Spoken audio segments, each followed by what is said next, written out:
If you've been playing Elite Dangerous for a while, but recently decided to pick up Odyssey, maybe you've just been playing on console and recently got moved over to PC, then this video is for you, as I'm going to give you a quick start guide that's going to help you get the best possible start in Elite Dangerous Odyssey. Today's video is brought to you by GameGlass. With GameGlass you can take control of your ship using a tablet or a phone. You can try it out using some of the free pre-made shots, or you can also make your own custom shots and share them with the community through the built-in marketplace. So gone are the days where you have no more room for all your key bindings. On top of that, GameGlass also supports Star Citizen, so follow the link in the video description and try GameGlass for free and use offer code DTEA to get 5% off any purchase. In Elite Dangerous Odyssey, we got a lot of new toys to play around with, including suits and weapons. And we're just going to start by looking at the 4 different suit options that we have in the game right now. So the one you will start with is called the Flight Suit. That's the one we also have in Horizons. Then there is a Artemis suit, a Dominator, and a Maverick suit. And they each have their own strength and weaknesses. We can see the stats for them here on screen. The Flight Suit is the bare bone basic suit, and you probably don't want to use that too often. The Artemis is the dedicated exploration suit, Dominator is for combat, and the Maverick is like a loot and salvage. That also means that that's probably the first suit you want to pick up, as that will help you collect more materials and engineering materials so you can upgrade your other suits as well. So I recommend you start with that. But each suit will be able to hold a number of weapons. So weapons are divided into 2 categories. You have secondary and primary. Secondary weapons are basically like sidearms, pistols, and primary is everything else. The Flight Suit can only hold a pistol. All the other ones can hold 1 pistol and then 1 primary weapon, apart from the Dominator. That's kind of its thing, is it can hold 2 primary weapons. Some of the suits will also give you access to some specialized tools. For instance, you can see here on the Artemis suit, you get a genetic sampler. So if you're going out exploring, you want to scan some of these new plants and stuff that you find around the planet, you're going to need the genetic sampler. You can only get that on the Artemis suit. It comes automatic with the suit. You don't have to buy it. It is just there when you wear the Artemis suit. When you wear the Maverick suit, you get access to the arc cutter. This is like a laser thing that you can use to cut doors open, cut panels open, those kind of things. All the suits will have access to what's called an energy link that you can use to power on devices or overcharge devices. And you also have access to an analyze scanner, which you can use to scan people around you for bounties, or you can steal their credentials so you can get access to various buildings and stuff like that. All the suits also comes with a shield that you can turn on and off. They consume quite a bit of power, so you don't want to run it on all the time, but you can turn it on when you need it. The Flight Suit is the weakest at only 7.5 megajoules. The Artemis, which is the exploration one, is at 12 megajoules. Dominator, again, this is the combat suit that has the biggest shield at 15. And then the Maverick kind of puts itself in between the Dominator and the Artemis at 13.5. The same is kind of true with the resistances. We can see them here, both thermal, kinetic, plasma, and explosive resistances. And we can see that the Flight Suit is, well, kind of crap. Artemis is not much better. It's actually exactly the same, so it's also kind of crap for defending yourself. Very good resistance on the Dominator, and again, somewhere in between mediocre for the Maverick suit. So pretty much the same as with the shield capacity.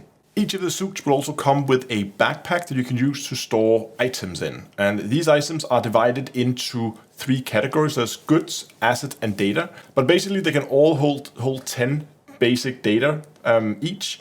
And then there's only differences how much asset they can hold, with the Flight Suit holding 10, same as with the Dominator, Artemis holding 20, and the Maverick holding 30. So again, the Maverick being the dedicated salvage and like stealing stuff suit. And that's why you will see that have so high capacity there. As I said, the shields use power. In fact, everything you use on the suits requires power. The arc cutter requires power. If you turn on the lights, they use power. If you turn on the energy link, it turns power. Everything uses power. So the longer you want to stay out, the more power you're going to need. And again, we can see the suits are kind of balanced out here. The Flight Suit being the worst, followed by the Dominator. The weapons do not require power. They are a separate thing on their own. So we don't take into the suits there, but it does mean that your power will deplete quickly when you power on your shields. The Artemis, again, exploration suit, so it's really intended to stay out for a long time, and that means it also will have a very high capacity of 7 megawatts, with, again, the Maverick being like mediocre in between. When it comes to the weapons, just like on the ships, the weapons are divided into different damage types, and we have, just as with the ships, we have kinetic, we have thermal, we have plasma, and we have explosive weapons. For the kinetic weapons, we have 3 different options. We have the Karma P15, which is a pistol, that's a secondary, so sidearm. And then for primary weapons, we have the C44 and the AR-50. In general, I would say disregard the SMGs, they're useless. They are a primary weapon, they take up the same slot as an AR-50, and it's a much better weapon. AR-50 is much better if you want to go here. So in general, across the board, avoid the SMGs or the carbide or whatever they call them in game. Just avoid those. Let's move on to the thermal weapons. There's the same layout here with a pistol, SMG, and assault rifle. Same deal. Avoid the SMG. The assault rifle is okay. The pistols, meh. And again, we don't want to use the thermal weapons simply because the way that the suit and armor works, again, just like on ships, the shields around the suits, they are very susceptible to thermal damage, where the suit themselves have a very high kinetic damage resistance. So that means if you are fighting with kinetic, let's say you take a thermal and a kinetic assault rifle on a Dominator, you're gonna have to take your thermal assault rifle out, take down the shields, swap weapons, take down the suit, swap back so you can attack the next guy, take out his. You're going to do a lot of constant swapping around. It's super annoying. Luckily, we have plasma weapons, and plasma weapons is just the meta. This is by far the best weapons in the game. Like to the point where I have a build that runs kinetic and thermal weapons, but I don't really use it. These are the best weapons in the game. These are the ones that you want to get. The Tormentor pistol, it's a sidearm, can one-shot most things in the game when fully upgraded. It's that good. I should say, when I say one-shot, there is a little quirk with the way it works in Odyssey. You see, no matter how much damage I do to a person, if their shield is up, I can never do more damage than I deplete the shield. The excess damage does never go through shield. So even if somebody stands with their shield on and somebody orbital drops a nuke on top of them, their shields will go down, but they won't lose any health. So that means that you can never kill people if they have their shields up. It always requires at least 2 hits to kill someone. 1 to take down the shields, 1 to take down the armor. But the Tormentor is more than capable of doing either the shields or the armor in just one go. On the Manticore Oppressor, the assault rifle here is not very good. The accuracy is all over the place, you can't hit anything with it. I wouldn't recommend using it, you're much better off actually taking the Tormentor. The shotgun, however, is a very interesting weapon, and as it is the only true one-shot weapon in the game. Remember how I said it requires 2 hits, 1 for the shields, 1 for the armor? Well, the shotgun fires multiple small pellets of plasma, and each of them counts as a separate hit. Because they count as a separate hit, that means the shotgun can in fact take down both shield and armor in one go, and it has the damage potential to do so, especially if you upgrade it. That is the weapon I use when I go do combat in conflict zones. It is so good, you can get some decent range on it with some engineering, and you can just run up to people and you one-tap them and they're gone. The Manticore Executioner, the sniper rifle, also very good. I mean, it is plasma, so it has slow travel time on the plasma bolt that it fires, so you're gonna have to do a bit of leading when you shoot at people. But on the Maverick suit, it's super good, because if you are taking out a base, you can sneak around the base, you can silently take out everybody, all the guards running around the base, and then you can, when everybody's dead, you can go in and loot all the stuff. So plasma weapons are the way to go, and just avoid the assault rifle, go with a pistol, shotgun, and sniper, and you will be golden. Now there is also an explosive weapon, which is like this rocket launcher, and it's fun, and I might use it sometimes. It's entertaining to use. Sometimes I will bring it into conflict zones, just because it has that splash damage, so in case you're lucky and you see all the enemies just clump together, it's fun to shoot a rocket into them and they're gone. But in general, it's more of a gimmicky thing. I did try to make a build with a main thing, and it kind of works. So next I want to talk about engineering and upgrading, because the process for suits and weapons are slightly different than what you're used to from ships. You see, when you buy a suit or a weapon, they come at level 1. Almost all the time, more about that later. But they come at level 1, and you can upgrade them up to level 5. That means there are 4 upgrades that you need to do, and that each upgrade requires materials. Now, every time you upgrade, you unlock a new engineering slot, and that means that you can put an engineering modification on for every upgrade you do. So there is a total of 4 engineering slots available on each suit and each weapon if you fully upgrade it. Upgrading it also like increases all the other stats for the suit, like the battery capacity, the shields for the weapons, the damage output, all those kind of things are improved when you upgrade this. So it's not just for the engineering slots, it's also just for a general stat boost for the weapon. Now I said that there are ways to get these engineering modifications early on, because some of the vendors where you buy these suits, they will sell pre-upgraded and pre-engineered suits. Now it's random what level they're upgraded to. You can get them, I think, only at upgraded to level 2 or 3. You don't get it all the way to 5. So you can get it with either 1 or 2 upgrade slots already done. And then there can be either none or 1 or 2 different engineer modifications added to it as well. Now these things spawn at random every Thursday. So Thursday after the server tech, all the vendors are updated and some of them will have these pre-upgraded suits. And that means you can go around to stations, especially the one that's least visited, so surface sites or smaller stations, visit the vendors there and you might be lucky to pick up a pre-upgraded suit. That's how I got access to my audio masked sniper rifle even before I had it unlocked at an engineer. So you can get access to these things early on if you are lucky. But again, they spawn on Thursdays, so spend your Thursdays running around and looking for pre-upgraded suits. Next, let's talk about third-party tools, because there are some amazing third-party tools specifically for Odyssey. One of them is the one you see here, which is the Elite Dangerous Odyssey Material Helper, and it does exactly that. What it does is it helps you keep track of all your material needs, and a lot more than that. What you see here is all the different materials that I have on, this case, Howard Corner. We can jump over on my main character here. We can see what I have on that character. Not only can you see what materials you have, you can create wish lists. So for instance, I can go out here and I can say, oh, I want to upgrade my Maverick suit from level 1 to 2. Okay, we have the blueprint here. We can say add to wish list. And maybe I also want to have it 2 to 3, 3 to 4, and 4 to 5. And you can see you get an aggregated list of materials that you need. You can see how many of these materials are required, how many you already have available to you, so you know exactly what you need to find. Now, when you are farming for materials, always farm for the data, because all the other assets that you see up here, you're gonna get those a lot faster. They're a lot easier to find, and these can be cross-traded just like engineering materials can. These can be cross-traded at the bartender. You can't do that with data. And to add insult to injury, there's a lot of this data that has no use. That's basically vendor trash. I'll show you some tricks to get around that in a minute. The tool here also allows you to make like loadouts if you want to. I'm going to show you some recommendations here in a second.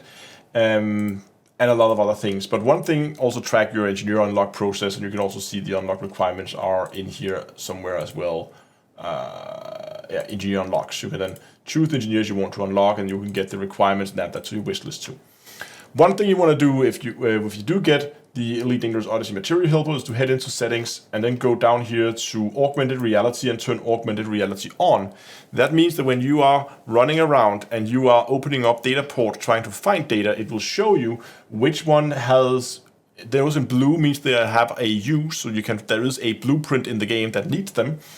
If it's green, that means it's on your wish list, and if it's red, it means it is vendor trash, and there's no reason for you to pick that up, as it's just gonna take up space in your suit that you don't need. Super useful to enable that when you are out farming, if you don't can remember all the like 30 different materials in your head. Another tool I want to show you is OMG, or Odyssey Map Guide, made by Quiz Engine. I'm going to be linking to all these in the description, but this is the homepage where you go in.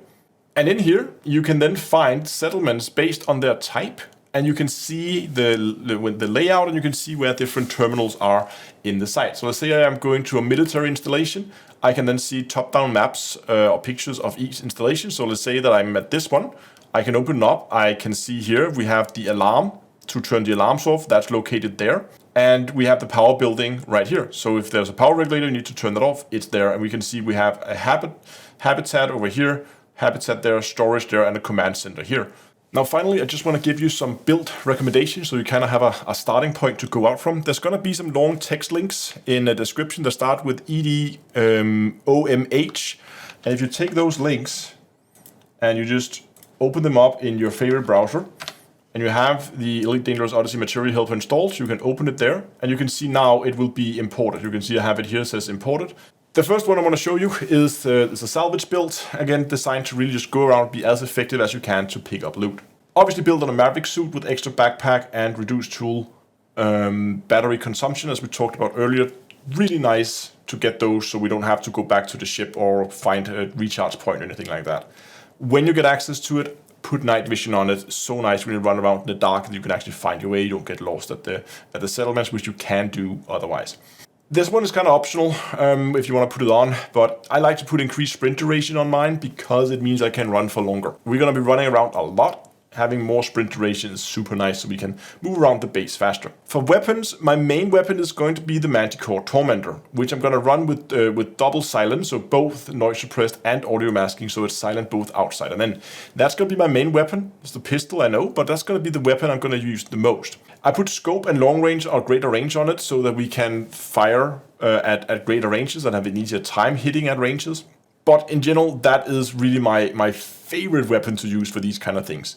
In case that I find someone who is really far away, we can see the range of this is 23 meters. If I find some that's really far away, I have take a Manticore Executioner with me as well. You can, that's the sniper rifle by the way, you can go and put in what's the name of it?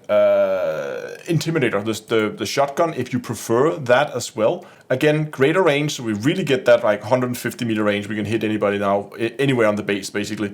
Magazine size, just to increase the magazine so we don't have to reload as often. Audio masking, as this realistically is only going to be used outside. I like to put audio masking on it again so people can't hear us, so we don't set off the alarms because that's a pain. And then again, scope to make it easier for us to aim. For combat build, I've gone with something like this. Building it on a Dominator suit so that we get all those combat characteristics. Damage resistance, faster shield regen, pretty self-explanatory. Defensive upgrades, that's going to help us survive. Ammo capacity, so we can carry more ammo with us. This is not ammo in your gun, it's ammo in your backpack, but that means we don't have to go for these ammo crates as often and we can stay in the fight for longer.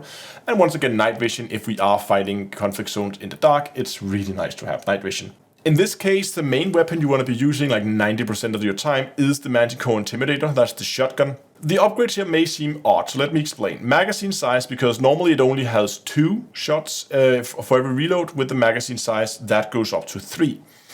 Greater range just helps you give you more range, goes out from 7 to 11 meters. That's really, really nice for a shotgun with 11 meter effective range. Scope, you might think, why do you want scope on a gun with only 11 meter range?